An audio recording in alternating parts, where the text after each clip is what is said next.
আউযু বিল্লাহি মিনাশ শাইতানির রাজিম বিসমিল্লাহির রহমানির রহিম কুল হুয়াল্লাহু আহাদ আল্লাহুস সামাদ লাম ইয়ালিদ ওয়া লাম ইউলাদ ওয়া লাম ইয়াকুল লাহু কুফুয়ান আহাদ। এটি হলো সূরা ইখলাস। সূরা ইখলাসের সংজ্ঞা।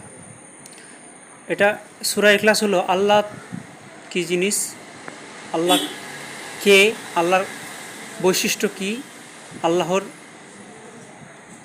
এক কথাই সংজ্ঞা। আল্লাহ কাকে বলে এই কথাটা সূরা ইখলাসের মধ্যে আল্লাহ সুবহানাহু ওয়া তাআলা নিজেই জানিয়েছেন আল কোরআনের মাধ্যমে।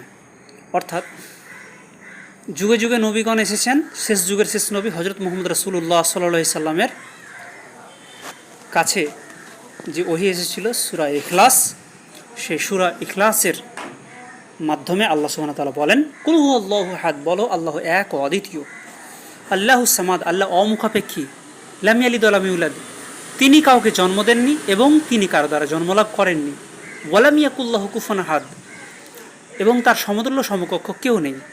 তাহলে আমরা বুঝতে পারলাম আমরা এক ও একক ঈশ্বরের উপাসনা করি।